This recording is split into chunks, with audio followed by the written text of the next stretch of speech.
Graças a Deus. Meus irmãos, a paz do Senhor. Graças a Deus que nos dê vitória. Graças a Deus que nos dê vitória por intermédio de nosso Senhor e Salvador Jesus Cristo. Estamos alegres, estamos felizes, porque grandes coisas fez o Senhor por nós. Por isso, nós estamos alegres. Amém? Meus irmãos, abra sua Bíblia aí no tema desta campanha. Epístola aos Hebreus, capítulo de número 5, versos de número 13 e 14. Amém? Meus irmãos, Hebreus, capítulo 5. Há instantes atrás eu liguei para o pastor e disse: tudo certo para hoje? E ele disse: tudo certo. Aí eu disse: o senhor foi corajoso, mas aprove a Deus a revelar este tema que é profético. Até disse para o pastor, eu disse: Deus me colocou dentro de um rio. Tenho revelações de Deus aqui nesta noite, e eu quero compartilhar com você nesta noite, que diz assim este tema, versículo 13: porque qualquer que ainda se alimenta de leite não está experimentado na palavra da justiça, porque é menino.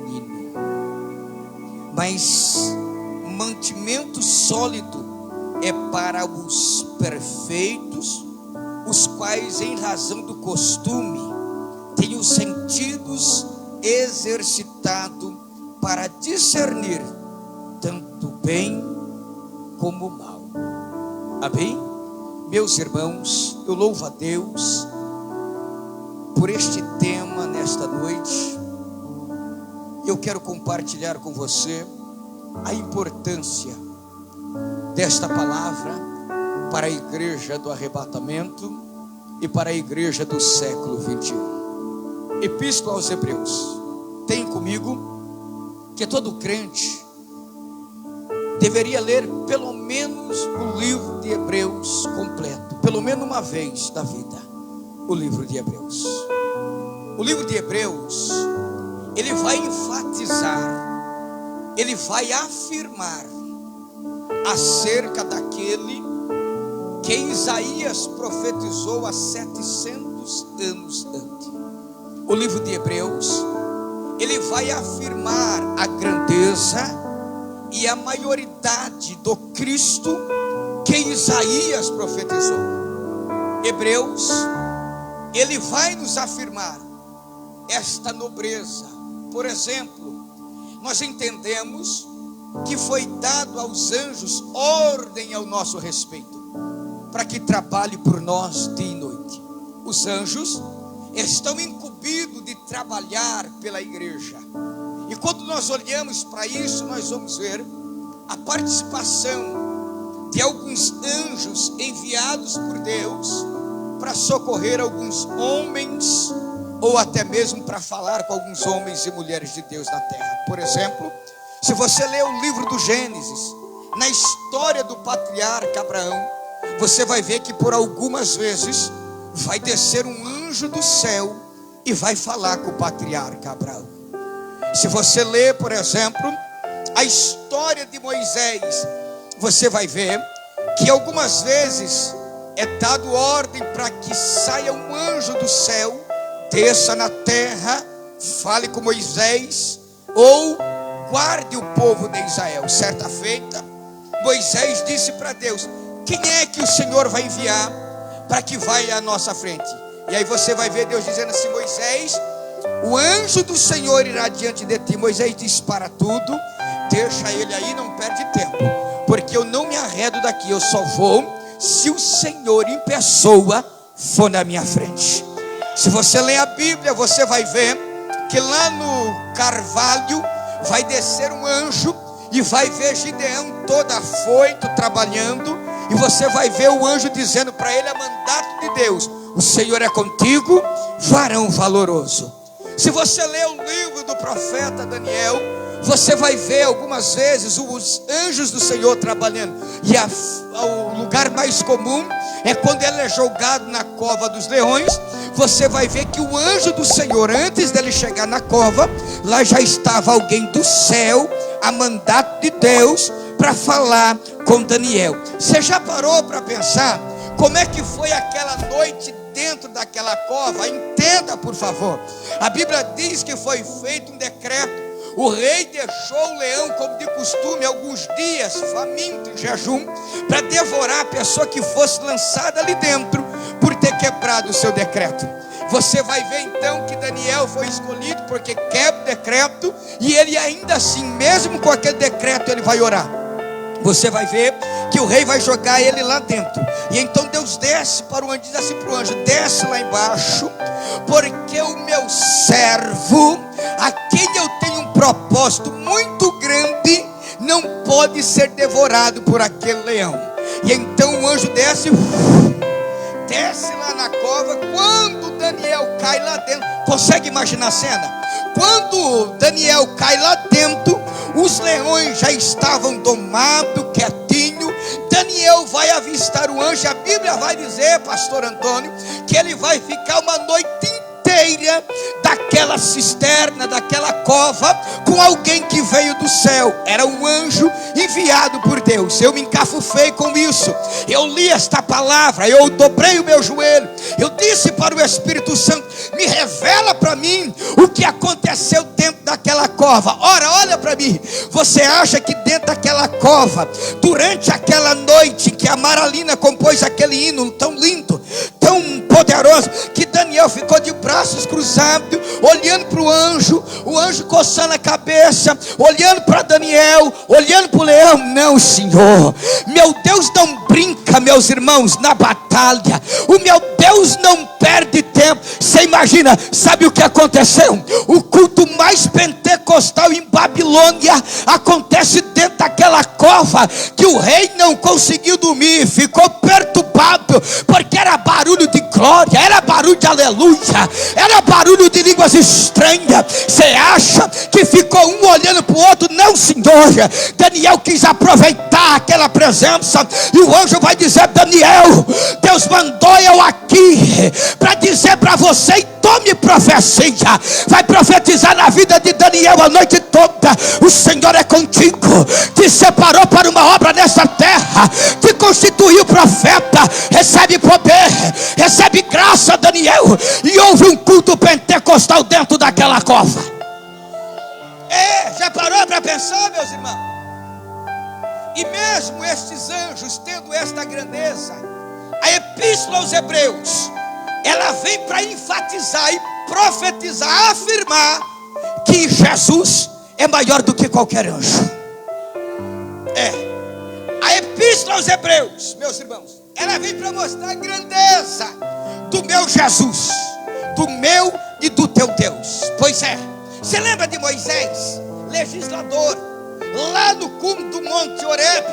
Deus vai fazer aquele espetáculo espiritual, colocar fogo na sarça, vai chamar Moisés, vai mandar ele ir lá para o Egito, para tirar o povo de lá.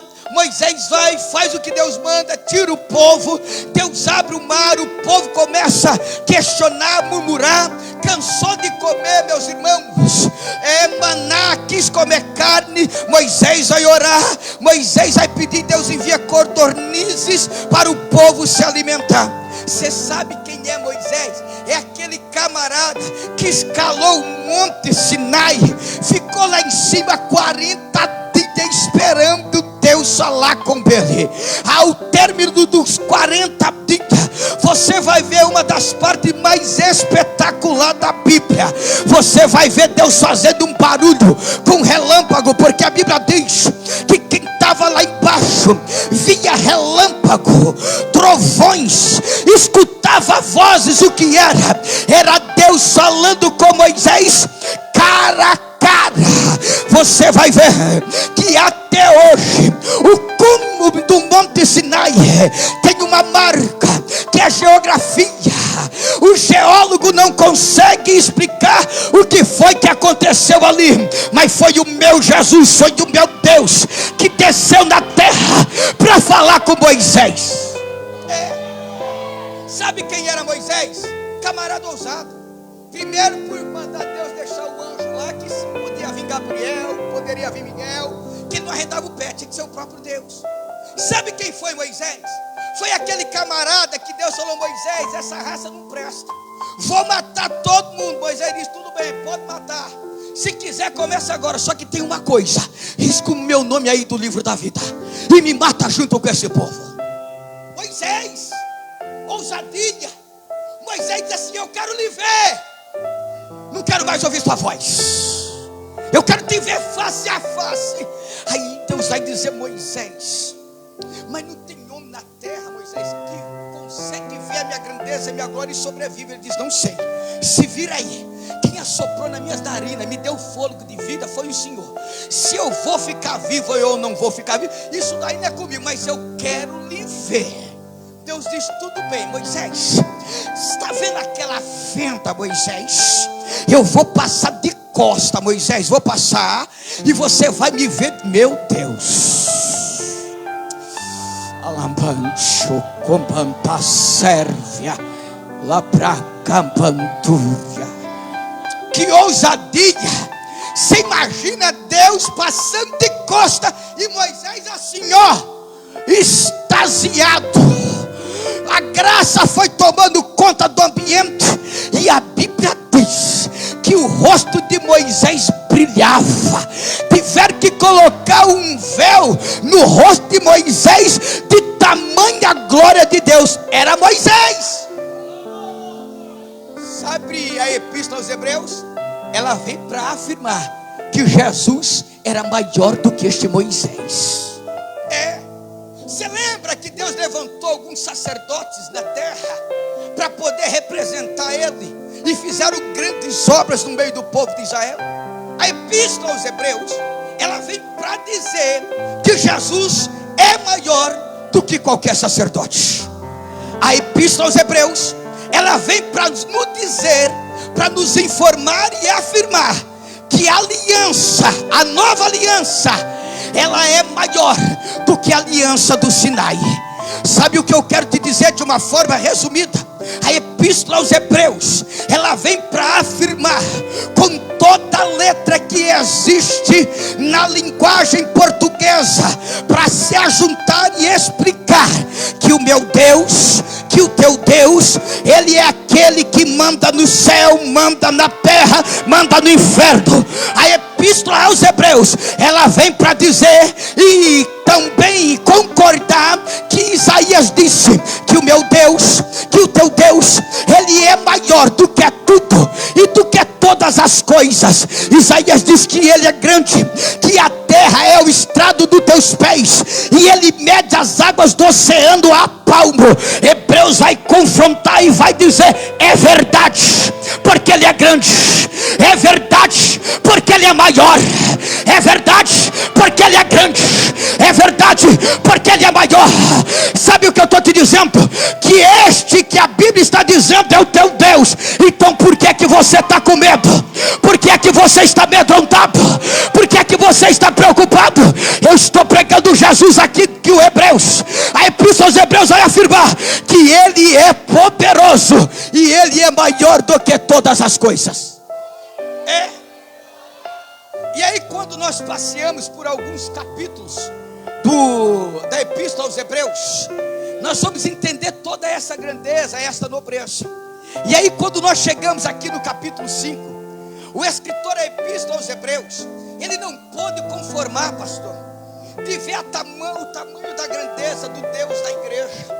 Sabe, meus irmãos, isso aqui não é brincadeira, não é história de carunchinha. Nós estamos em guerra, todos os dias somos afrontados, somos, meus irmãos, de um jeito ou de outro injuriados, e há uma nuvem que nos arrodeia de uma forma espiritual, aonde o próprio Paulo diz: olha, nós estamos em guerra, mas não é contra a carne e contra o sangue, é contra as potestades e ciladas do inimigo. Meus irmãos, a batalha ela é espiritual. O diabo é invisível, mas ele existe, está tentando acabar com famílias, com lares, com casamento, dando pontapé para tudo quanto é lado. E ainda tem crente achando que é normal, de braços cruzados. Deixa eu te dizer, deixa o copo de leite de lado, coloca o prato de comida na mesa, porque hoje tem comida para você alimentar a tua alma nesta noite. Aleluia. Que tema, meus irmãos, que tema. Olha só, o escritor, a Epístola aos Hebreus, ele vai afirmar toda esta grandeza. Só que quando ele percebe que a igreja em que ele estava pastoreando não tinha esta noção, ele olhou e diz assim: é necessário que haja um crescimento espiritual. Sabe por que ele compara o leite com o alimento sólido, meus irmãos? Sabe por quê? Porque nós sabemos que o alimento, ele faz parte da nossa mesa desde quando nós somos criança.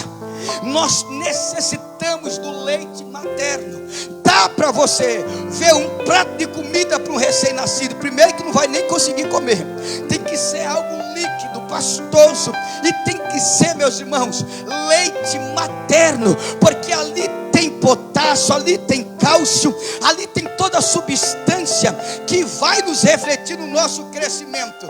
Meus irmãos, sabe o que está acontecendo nestes últimos dias? Uma desnutrição espiritual muito grande. É um tal de um evangelho que diz: segura a chave do carro, segura a chave da casa, toma a chave de não sei do que. Eu não vim distribuir chave aqui nesta noite não, porque eu não sou chaveiro. Eu vim aqui nesta noite abrir a despensa do céu e dizer para você: come, bebe do pão da vida, da água da vida, alimenta a alma, alimenta o espírito, porque o evangelho é poder de Deus e carece do crescimento espiritual. Aleluia. Se nós, faz aí para você ver uma experiência de uma semana sem comer alimento, só tomando leite, você vai chegar no 7º dia, contando de uma semana, você vai estar fraco, vai estar desnutrido. Meus irmãos, a desnutrição é uma causa seríssima para o nosso corpo físico. Você já viu uma pessoa desnutrida? Você já viu aí na televisão essas propagandas que mostram esses continentes, esses países da Europa fora, principalmente da parte da África, um país muito pobre? Você já viu aquelas crianças? Não é só criança não, é aquelas pessoas adultas desnutridas. Você já viu como é que é? Você viu que a desnutrição ela pode causar na vida do ser humano? Existem algumas doenças seríssimas. Por exemplo, a primeira coisa que a desnutrição ela pode causar na minha vida e na tua vida é a perca muscular. Nós nos emagrecemos ao ponto de ver as costelas. Não é assim? Você já viu uma pessoa desnutrida? Não é desse jeito? Não consegue nem parar de pé direito. Você consegue ver aqui, meus irmãos, a arcária dentária. E aonde tem osso você consegue enxergar. Está desnutrida. A desnutrição também ela impede o crescimento. A criança não cresce, ela fica daquele tamanho fraco, não consegue, meus irmãos, uma substância para lhe dar um potencial crescimento.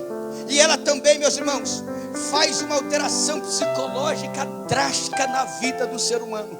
A desnutrição é algo ferrenho. E ela também provoca má formação óssea. E ela provoca também anemia. Isto na vida física. Quando o escritor, a Epístola aos Hebreus, ele chega no capítulo 5, vendo a grandeza do teu Deus, ele disse: esse povo está desnutrido. Esse povo vai ficar desnutrido, vai ficar doente, não vão conseguir crescer, vão emagrecer, não vão conseguir engordar no conhecimento.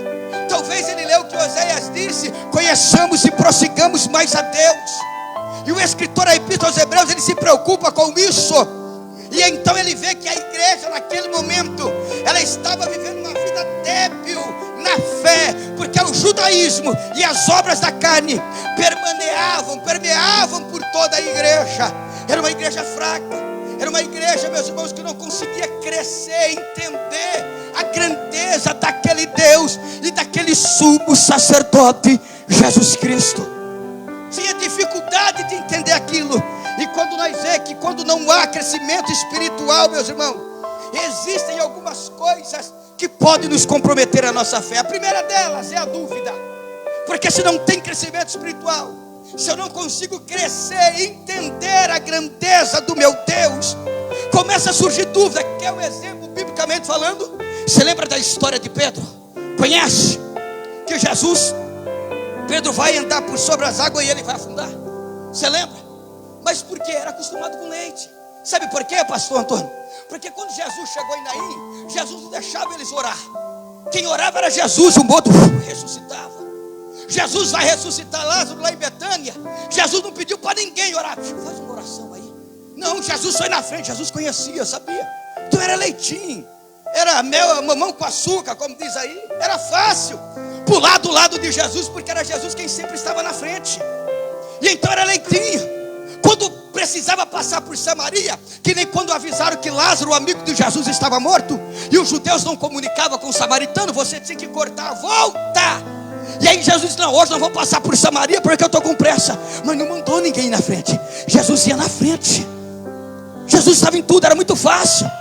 Você lembra quando o próprio Jesus foi ressuscitar, ou foi orar pela sogra de Pedro? Era a sogra de Pedro. Outro dia minha sogra pediu uma oração e eu vou lá orar por ela. Mas aqui na casa de Jesus foi diferente, era a sogra de Pedro. Aí Jesus vai falar para Pedro, dá licença, deixa eu orar por ela. E Jesus que vai colocar a mão, Jesus vai curar a sogra dele. Pedro vai pular, vai saltitar, vai sapatear. Era a coisa mais gostosa que tinha. Leitinho, mamão com açúcar. Era fácil demais. E aí quando então Jesus foi desafiado pelos fariseus, você lembra aquele fariseu que convidou Jesus para ir à sua casa? Jesus não disse, olha, eu não posso ir hoje. Pedro, Tiago e João, que eram os mais próximos, vai vocês lá, me representam lá. Jesus não fez isso, ia passar vergonha. E então Jesus volta e disse, eu vou. E aí eles iam, e aí Jesus pregava, e eles se maravilhavam. É meu Jesus, cabra, eu sou discípulo deles. Era muito fácil. E aí Jesus foi na última oração, quando Jesus preveu que instante depois ele estaria na cruz. Jesus vai pegar os seus amigos e vamos orar comigo. Nem orar conseguiram orar. Vai lá orar. Jesus ia lá, orava tal, e eles estavam o quê? Dormindo. Era leite. Por causa disso que quando o soldado veio para prender Jesus, ele tirou a espada da bainha e cortou a orelha do soldado. Por quê? Porque não estava comendo a comida espiritual, não entendia aquilo, achava que o reino de Deus era pontapé para todo lado, era soco, era cair no chão e se rolar, e não era aquilo. Precisava de um crescimento espiritual os discípulos, e eles não entendiam, acostumado com leitinho, que o dia que Jesus deu um prato de comida para eles, voltaram todo alegre. Quando? Vou provar para você. Quer ver? Comissão dos 70. Jesus disse, ó, vai lá na cidade, prega, cura. E eles foram. E aí dali a pouco eles voltam para trás, uma correria. Pedro tentando passar na frente de João, Tiago na frente de todo mundo, e Pedro chega primeiro. Diz, mestre, só não sabe o que aconteceu. Olha, meu Deus do céu, paralítico andou. Olha, eu conseguimos expulsar demônio. Olha, só precisa pregando, o teu nome foi exaltado. Aí Jesus olhou e disse, ainda falta crescer. Ainda precisa deixar o copo de leite de lado e comer comida. Eu só dei uma colher de comida. Aí eles olham para a gente e dizem, mas por quê? Diz, porque não se alegra por isso, mas alegra porque tem o nome escrito no livro da vida. Quem cresce tem conhecimento, quem cresce tem entendimento, quem cresce tem intimidade, quem cresce entende a maneira dele trabalhar, quem cresce na graça entende que se ele não fazer, ele é Deus e você tem que adorar, e se ele fazer, continua sendo Deus e você continua adorando. Então cresça no conhecimento, cresça na graça e alimenta a tua alma no nome de Jesus. Estou sentindo uma graça de Deus aqui.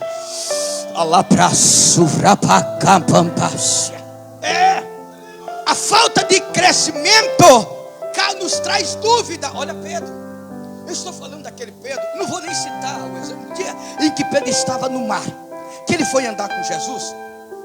Eu não vou nem crucificar Pedro aqui, que ele poderia ter lembrado quem era Jesus. Ele estava lá em Betânia. Você lembra daquele cego de nascença? Eles perguntaram para Jesus, mestre, quem que pecou aqui? Eles ou seus pais? Aí Jesus vai olhar, pastor, e vai dizer assim, olha Pedro, ninguém deles pecou, mas é para que a minha glória manifeste na vida deles.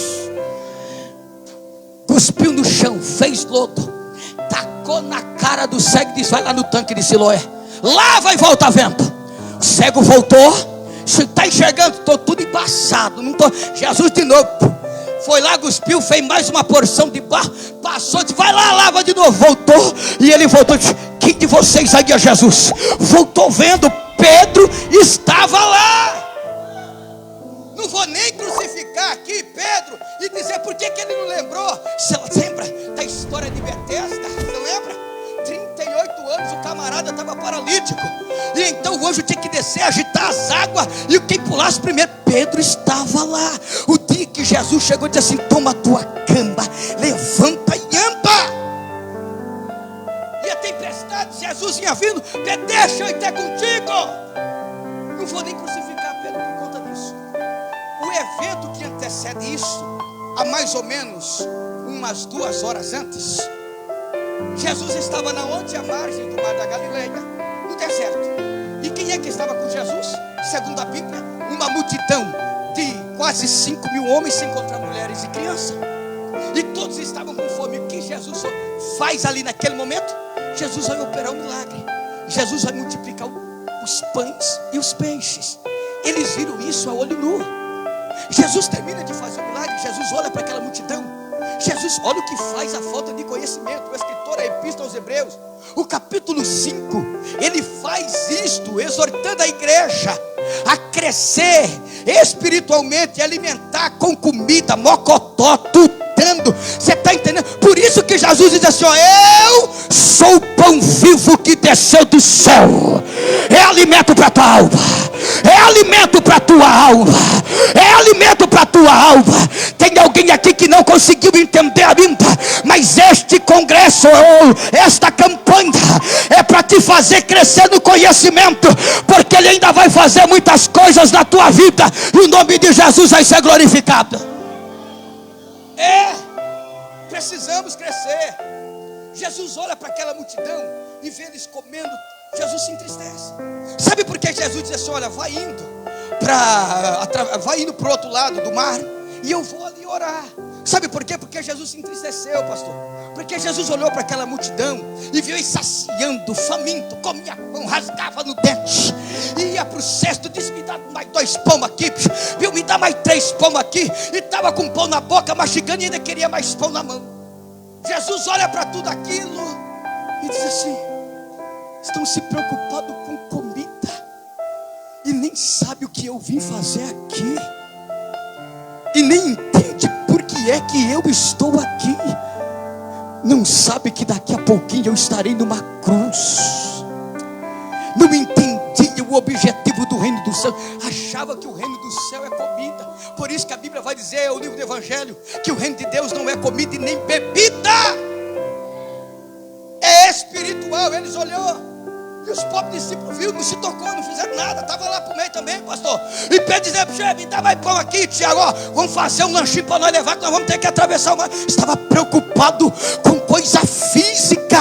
Deixa eu te dizer, quando nós crescemos espiritualmente, nós entramos e saímos do céu, pastor, a hora que nós quer. Outro dia, ou melhor dizendo, há tempos atrás, quando eu era o porteiro ali no prédio com Nhoche, chegou um camarada, pastor, e sentou assim, e o outro que nem da esposa, e eu no balcão escutei os dois conversando, e os dois eram crentes, e um camarada estava num grau de espiritualidade, que ele não estava ali na terra, ele não estava ali, e o outro falando, ele olhou para o outro, e diz assim: me espera aqui, que eu vou dar um pulinho ali no céu, e já eu volto. O cara olhou para ele: você está ficando doido, irmão? Como é que você vai dar um pulo no céu? Ele olhou, deu um sorriso, olhou para mim e disse: ele não sabe que eu sou crente. O camarada disse: lógico que eu sei que você é crente, só somos de denominação diferente uma da outra. Ele disse: você não sabe como é que vai para o céu? Eu disse: sim, eu tenho que morrer, e aí eu vou ressuscitar, e depois nós vamos para o céu. Ele disse: não, senhor, não é assim não, meu amigo, é só eu dobrar o joelho aqui, eu já estou lá no céu. Sabe o que é isso? É crescimento na graça,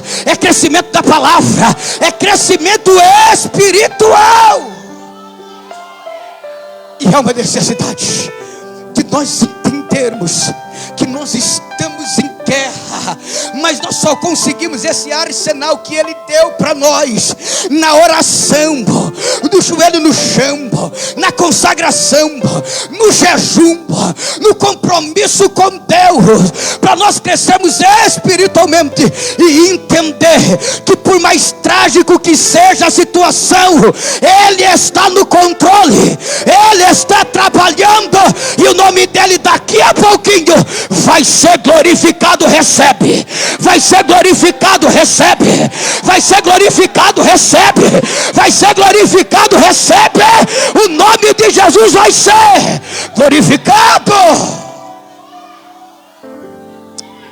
Lá pra cá, subidiki panchoia, erquium panterra, subiki panturia, lá pra cá, pantácia. Crescimento espiritual. Pedro então pega o pão, faz o lanche, vai para o barco e vai para o alto mar. E Jesus vai orar. E Jesus vai dizer para o pai: diz, pai, está tudo errado. Precisamos preparar eles. Você está entendendo porque às vezes nós não entendemos certas situações? Porque falta crescimento nosso. Porque a hora que nós entendermos, crescemos espiritualmente, nós vamos entender o que Naum, no capítulo 1, versículo 3, vai dizer: que Deus tem os seus caminhos no meio da tormenta. É Ele que abre o mar, e é Ele que fecha o mar. É Ele que faz brotar rios no meio do deserto, e é Ele que faz secar rio. É Ele que entra dentro da fornalha e passeia e fica lá o tempo que Ele quiser. E é Ele que entra dentro da cova e fica a noite que Ele quiser. É Ele que faz e não dá satisfação para ninguém. E é Ele também que não faz quando não quer, e também não dá satisfação para ninguém. Porque Ele é Deus, cresça. Porque Ele é Deus, cresça. Porque Ele é Deus, entenda que Ele tem as maneiras dele de trabalhar. Pedro vai para o mar. E aí dali a pouco Jesus vai orar, vai pedir para Deus preparar eles. Aí Jesus vai fazer uma surpresa, vai andando no meio do mar. E aí Pedro olha, diz: olha a falta do crescimento espiritual. Jesus tinha acabado de realizar um milagre ali nas margens do rio da Galileia, pastor Antônio. E aí lá vem Jesus, ele escuta, eles conheciam o perfume de Jesus. Você sabe qual era o perfume de Jesus? Eu tudo encafufei, diz: rapaz, que perfume que era esse? Quero sentir. Aí Salomão vai dizer que ele é como a rosa de Saron. Alampanchoia, alabrabantubidiquionterja, acamantubidiquionmanderrácia, alabrabantubidiquipantoia. Tem alguém que está em casa, que vai assistir, pastor, este culto, e Deus manda te dizer: fica tranquilo, acalma o teu coração, porque eu te visito dentro do teu lar, e tu saberás que eu sou teu Deus, porque eu faço cessar a tormenta, diz o Senhor dos Exércitos. Recebe aí, a igreja recebe aqui, a igreja recebe aqui, porque Deus está trabalhando.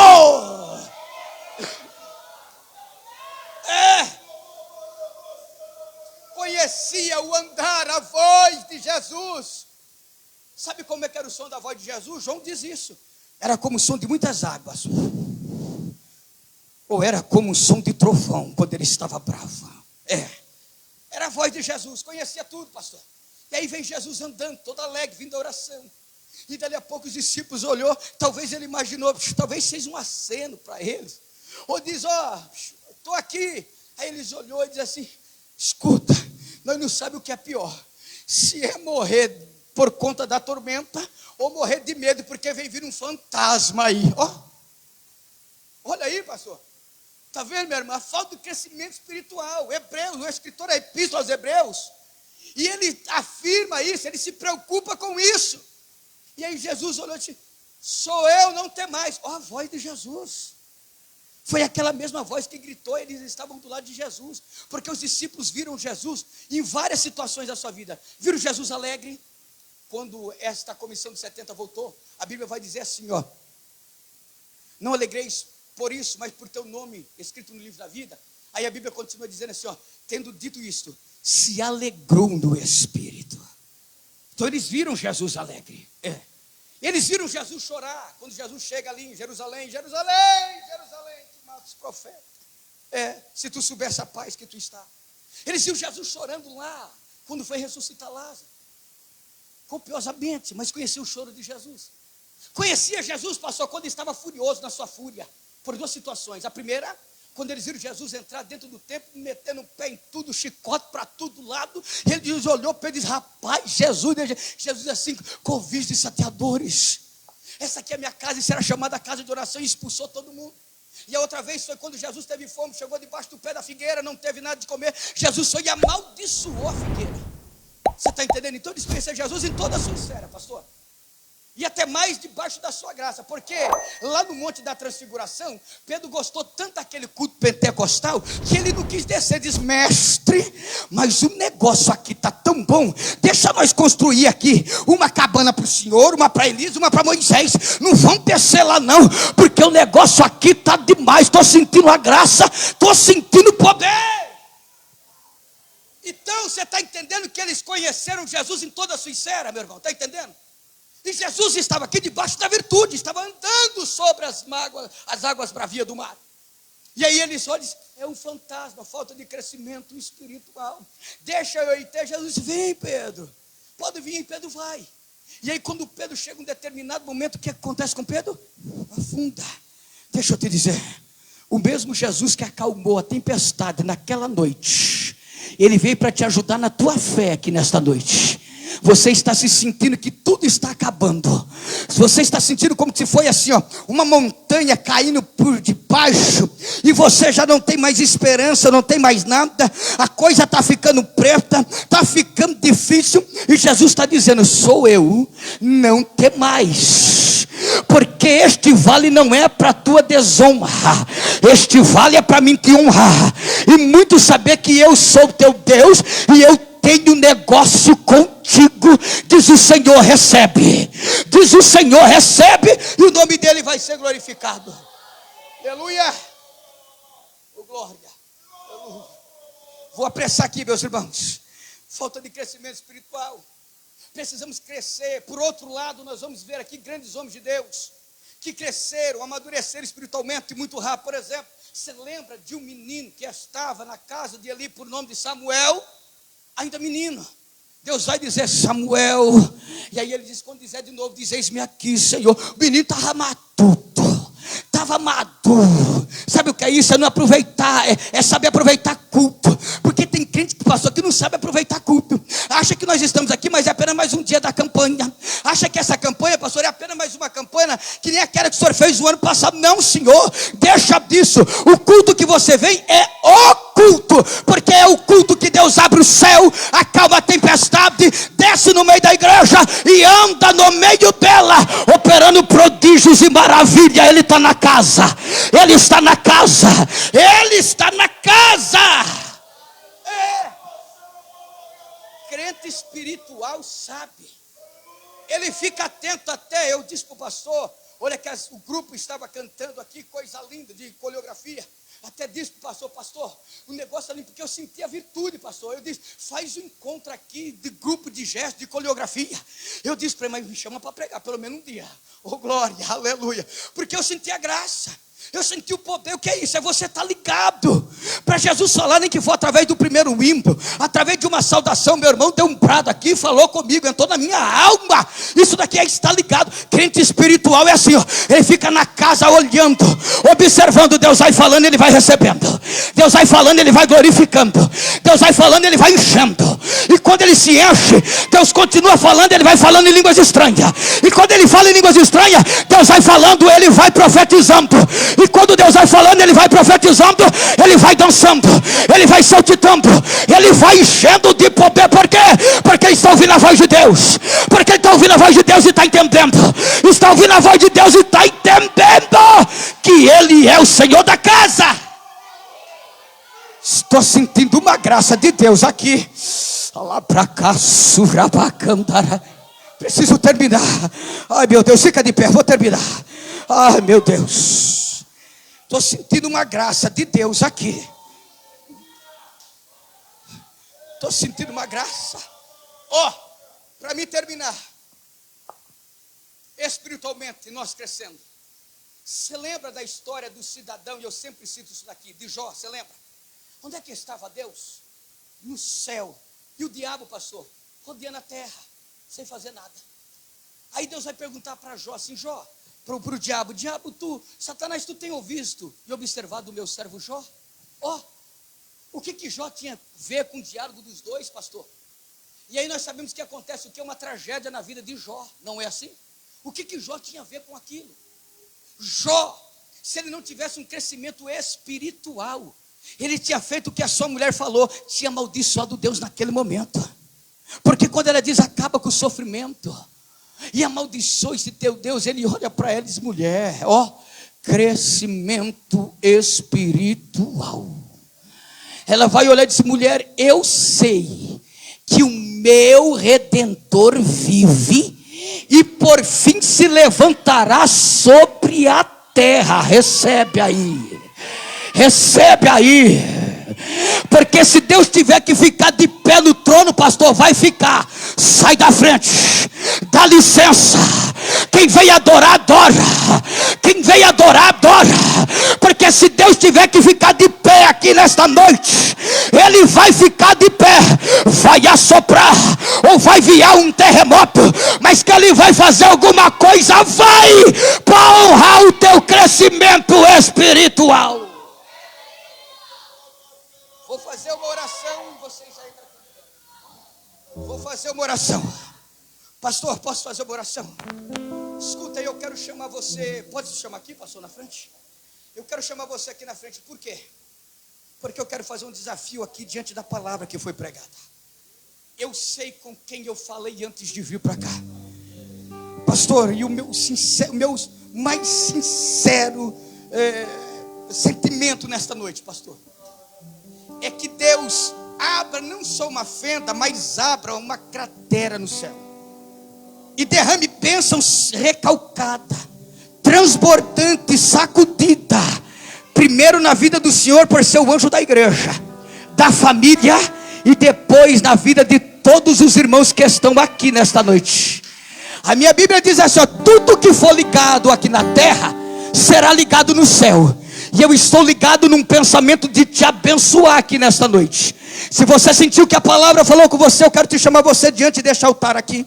E eu quero orar, impetrar as bênçãos de Deus por justiça sobre a tua vida. Tem alguém? Pode vir na frente. Quero contar até 3, se não tiver não tem problema. Pode vir, pode vir. Se tiver, vem, meu irmão, vem com fé. Eu quero ministrar aqui a vitória de Deus. Você está nessa campanha por conta de um propósito. Esse propósito te inquietou, te tocou o teu coração. Esse propósito às vezes te faz você perder noites de sono.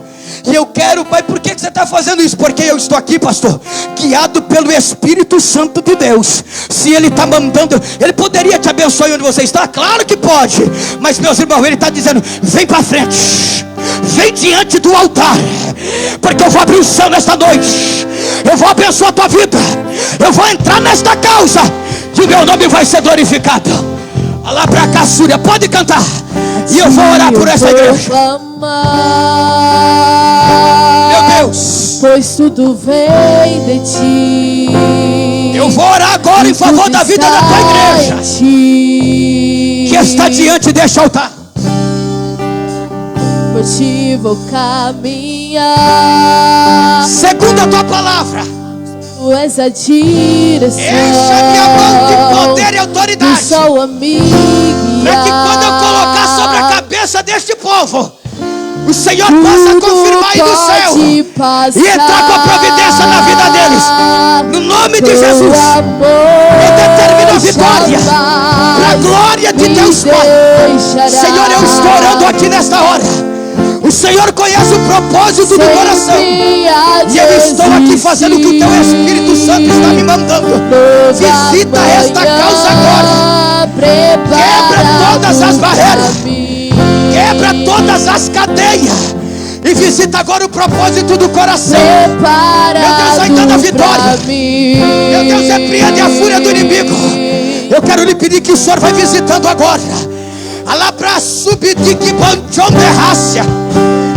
Erguiambanda rabacabacabandura. Alá para bantubi de que andéria. Estocobandaia serve de que bantoi. Alá para bantubi de que bantoi. Alá e chobande raster que bantuba. Eu estou orando agora.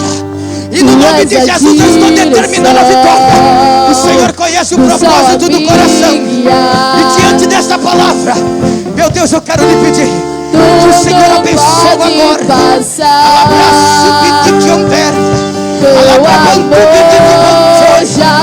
a família agora. E entra de Jesus, que eu estou determinando a vitória na vida da tua igreja. Abra o céu nesta hora e derrama poder, derrama graça, derrama ousadia. Visita a tua igreja, visita agora, porque é no nome de Jesus que eu determino a vitória. Agora, preparado pra mim.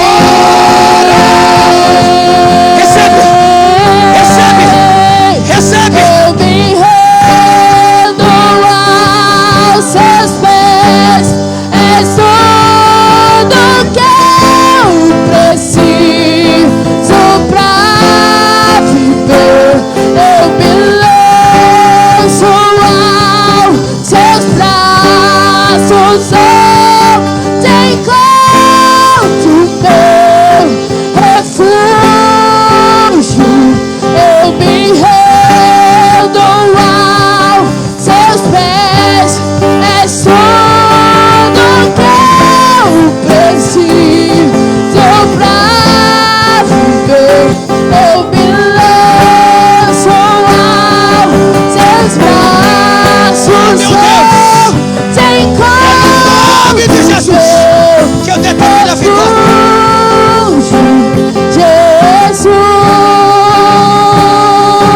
Jesus. Eis-me aqui. Evangélica Renova em Cristo apresenta a campanha 12 dias de clamor para 12 meses de bênção. Tema: o ano do crescimento espiritual. Igreja Evangélica Renova em Cristo. Você é o nosso convidado especial.